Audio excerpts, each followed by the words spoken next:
Hello बच्चों, कैसे हैं आप लोग? आज हम लोग इस चैनल में इंट्रोड्यूस करने जा रहे हैं फिजिक्स के साथ साथ अब हम लोग इस चैनल पे इंग्लिश भी करेंगे और क्लास 10th के लिए सारे सब्जेक्ट करेंगे। बाकी सब्जेक्ट्स के भी टीचर्स को मैं इस चैनल पे लाऊंगा और अभी मेरे बहुत ही अच्छे दोस्त और इंग्लिश के बहुत ही अच्छे टीचर सौरभ सुमन तिवारी आज से आप लोगों को इंग्लिश पढ़ाएंगे, बोथ बिहार बोर्ड के लिए भी और सीबीएसई बोर्ड के लिए, और उसके साथ ही साथ 9th 10th का इंग्लिश और एसएसटी भी सर इस चैनल पे स्टार्ट करने वाले हैं। चलिए sir. Thank you, Vinit sir. Good evening और हेलो स्टूडेंट्स। मेरा नाम सौरभ सुमन तिवारी है। मैं आज से आप लोगों को सर के चैनल पे इंग्लिश पढ़ाऊंगा। आज हमारा टॉपिक हमने चुना है बिहार बोर्ड का फर्स्ट पोएम जो है sweetest love I do not go, John Doe का। आप लोग जैसा देख सकते हैं बोर्ड पे क्लियरली, है ना।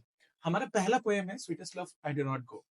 देख सकते हो यहाँ पे आप लोगों को लगेगा GOE क्यों लिखा है, क्या ये स्पेलिंग मिस्टेक है, क्या ये गलती है? हाँ, ऐसा नहीं है ना, है ना। हम ऐसा आज जानेंगे कि ये जो इंग्लिश है ये रेनेसांस का पीरियड था हिस्ट्री में। रेनेसांस का पीरियड कब होता है? जब हम लोग टाइम बताते हैं मिडिल एजेस का। मिडिल एजेस के टाइम में ऐसे इंग्लिश होता था, जो भी लैंग्वेजेस बोली जाती है ना, चाहे वो हिंदी हो भोजपुरी हो, क्योंकि सब लोग हम लोग यहाँ आसपास में भोजपुरी बोलते हैं, है ना। तो भोजपुरी अगर हम लोग फॉर एग्जाम्पल अगर हम रक्सौल की बात करें, रक्सौल में यहाँ है इहुआ बा ऐसे बोलते हैं। वहीं पश्चिमी चंपारण में चले जाइए एक जो किया बा, वही सेम सेंटेंस, थोड़ा सा प्रोनाउंसिएशन, थोड़ा सा फ्रेजिंग बदल जाता है ना। तो जो भी लैंग्वेजेस बोली जाती हैं वो इवॉल्व करते रहती हैं। इसी के आधार पे स्टैंडर्ड इंग्लिश आज जो हम लोग पढ़ते हैं, आज जो हम लोग जानते हैं, उसको मॉडर्न इंग्लिश के नाम से भी हम लोग जानते हैं। वो इसमें एक टाइम पीरियड लगा और वो धीरे धीरे इवॉल्व होके आज जो भी हम लोग जानते हैं उस पे आया। ठीक है, अब हम लोग पढ़ते हैं आज। तो ये स्पेलिंग मिस्टेक नहीं है, sweetest love I do not go John Doe के द्वारा लिखा गया है, जॉन डोन के द्वारा। और आगे हम लोग देखते हैं, ऑर्थर के बारे में जानते हैं। जॉन डोन जो है वो एक मेटाफिजिकल पोएट है। मेटाफिजिकल क्या होता है? मेटाफिजिकल वो होता है ना, जैसे मान लो फिजिकल चीजें जैसे सन का होना, मून का होना, दिन का होना या रात का होना, ये सब चीज फिजिकल है, ये हम लोग ऑब्जर्व कर सकते हैं। वैसे चीजें जिसको हम ऑब्जर्व नहीं कर सकते हैं, उनके बारे में जो बात करते हैं उनको मेटाफिजिकल कहते हैं। तो जो जॉन डोन है हमारे, वो जाने जाते हैं अपने कॉम्प्लेक्स इमेजरी। जो वो अपने बातें कहते हैं अपने पोएम में, उसपे जो इमेजेस बनते हैं आपके मन में, जो आप सोचते हैं। मान लो उन्होंने कहा कि सुबह का समय है और ठंडी हवा बह रही है, ये एक इमेज बनाता है हमारे दिमाग में, है ना, हमारे मन में एक इमेज बनाता है।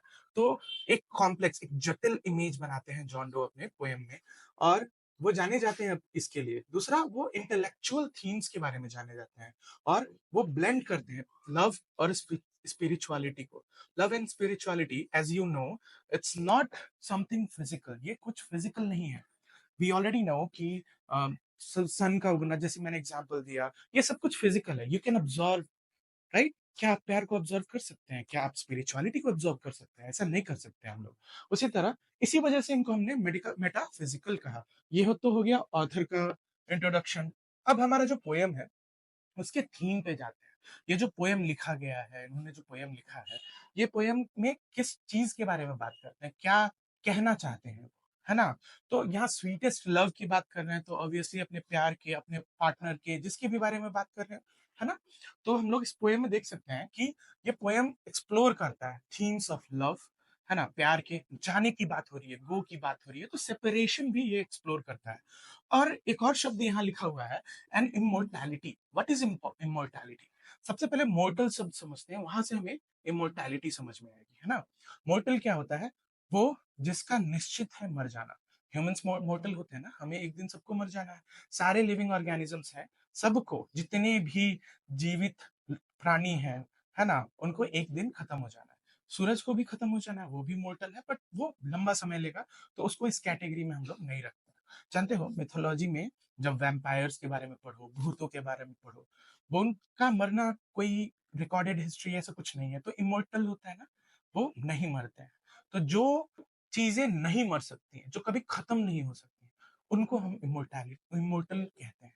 तो ये जो पोएट हैं हमारे जॉन डोन, ये बताते हैं कि जो उनका प्यार है, उनका जो सेपरेशन है, वो इमोर्टल है, वो कभी खत्म नहीं होगा।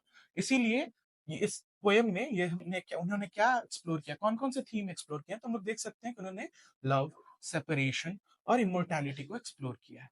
ये जो पोएम है, ये एक्सप्रेस करता है पोएट के एश्योरेंस, दिलासा, अपने किसको दिलासा दे रहे हैं? वो अपनी बिलव्ड को। बिलव्ड कौन? जिससे वो प्यार करते हैं, है ना? आप लोगों ने ये शब्द बहुत सारे लिटरेचर में पढ़ा होगा, है ना? बिलव्ड जब हम लोग बुलाते हैं, प्यार से किसी को बुलाते हैं। कई लोग फ्रेंच में या इटालियन में अमोरे भी बोलते हैं, है ना? मेरा जानू, बाबू, सोना हम लोग आजकल जानते हैं, वो भी होता है ना? लेकिन ऐसे लिटरेचर में बिलव्ड बोलते हैं ना? और बहुत सारे लोग इसको बिलवेड भी प्रोनाउंस करते हैं, that is both is all right, लेकिन बिलव्ड बोलना ज़्यादा सही है। तो ये जो पोएम है, ये पोएट के एश्योरेंस किसको? अपने बिलव्ड, ठीक है? उनको दिलासा देते हैं। किस बात का दिलासा देते हैं? कि उनका जो फिजिकल सेपरेशन है, वो फिजिकली एक दूसरे से दूर जा रहे हैं, वो खत्म नहीं कर सकता। डिमिनिश करने का मतलब होता है खत्म करना, है ना? वो किसको खत्म नहीं कर सकता? तो उनके स्पिरिचुअल बॉन्ड को। स्पिरिचुअल बॉन्ड का मतलब जो उनका स्पिरिट, उनका सोल जो जुड़ा हुआ है, वो खत्म नहीं होगा। और इसी वजह से आप देख सकते हैं, इस पोएम के द्वारा भी हम लोग देख सकते हैं कि वो एक मेटाफिजिकल पोएट है ना? चलिए अब समरी की बात करते हैं इस पोएम की। Yes, now let's look at the summary. चलिए समरी देखते हैं इस पोएम। अब ये जो पोएम है ना? इसमें हम लोग पहले लिखते हैं, John Donne writes his this poem in the form of a monologue. John Donne ने इस पोएम को एक मोनोलॉग के फॉर्म में लिखा है। क्या होता है मोनोलॉग? जब देखते हो ना मूवीज में, ये बात तो बहुत सुने होगा, बहुत डायलॉग मार रहे हो या मूवीज का डायलॉग कॉपी कर रहे हो, छोटी छोटी शहरों में से बड़ी बड़ी बातें होती रहती हैं, ऐसा ये सब बहुत सारे डायलॉग आपने सुने हैं। तो डायलॉग तब होता है जब आप दो लोगों के बीच की बात कर रहे हैं। जब मैंने आपसे कहा, आपने मुझे जवाब दिया, ये एक डायलॉग है ना? मोनोलॉग क्या होता है? जब मैं खुद से बातें करता हूँ, जब मैं खुद से बात कर रहा हूँ, मैं सोच रहा हूँ, उसको मोनोलॉग। तो जॉन डोन ने इस पूरे पोयम को मोनोलॉग के फॉर्म में लिखा है। ठीक है, किसको लिखा है मोनोलॉग? ये अपनी बिलव्ड को लिखा है ना? तो हम लोग इस एक सेंटेंस से ये बात बता सकते हैं कि जॉन डोन ने ये पोयम लिखा है in the form of monologue to his beloved. ठीक है, नेक्स्ट सेंटेंस में देखते हैं कि he is departing from her. वो उनसे दूर जा रहा है। डिपार्ट होने का मतलब क्या होता है? दूर जाना, कहीं किसी काम के लिए जाना। जैसे हमने कहता है कि I am departing for Patna, so I am living for Patna, मैं पटना के लिए जा रहा हूँ, है ना? तो वो उनसे दूर जा रहे हैं, लेकिन बट ही अश्योर्स हर। किसको अश्योर कर रहे हैं? ऑब्वियसली अपनी बिलवेड को अश्योर कर रहे हैं, है ना? ये उनको अश्योर कर रहे हैं। क्या अश्योर कर रहे हैं? कि उनका जो डिपार्चर है, वो जो जा रहे हैं, वो इसलिए नहीं है कि उनके बीच में प्यार नहीं है। It is not due to the lack of their love, है ना? वो एक दूसरे से अभी भी प्यार करते हैं, बहुत ज्यादा करते हैं। तो वो ये बात अश्योर करते हैं अपनी बिलव्ड को, है ना? कि जो उनका जो डिपार्चर है, वो it is not due to lack of love या because of misfortune. What is misfortune? Fortune तो सुना होगा, फॉर्चून कुकीज बहुत पॉपुलर है ना? लोग खाते हैं, उसमें जाके अपना हाथ दिखाते हैं। फॉर्चून होता है भाग्य। तो अभाग्य होना मतलब मेरा फॉर्चून खराब है, तो हम लोग मिसफॉर्चून कहते हैं। तो जॉन डोन ये बता रहे हैं अपनी बिलव को कि प्यार नहीं होने के कारण या मिसफॉर्चून के कारण वो दूर नहीं जा रहे, है ना?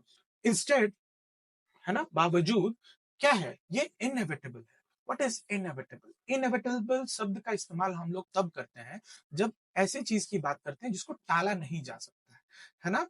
इनएविटेबल किस चीज को कहते हैं? जिसको अटाल्य चीज को, जिसको अटल चीज को, जिसको टाला नहीं जा सकता है, उसको हम लोग इनएविटेबल कहते हैं, है ना? तो उसमें एग्जाम्पल भी दिया है, मच लाइक।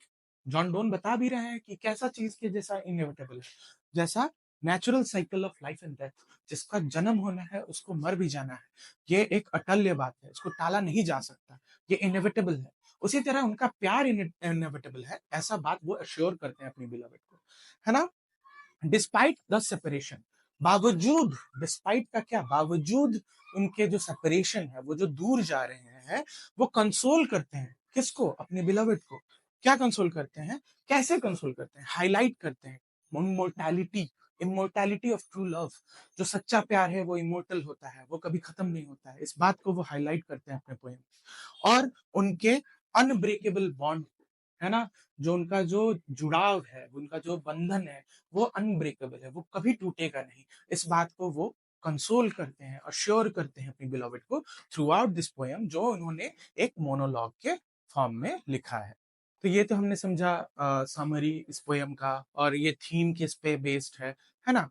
अब इस पोयम में एक-एक स्टैन्ज़ा का एनालिसिस, स्टैन्ज़ा वाइज़ एनालिसिस हमें करना बाकी है।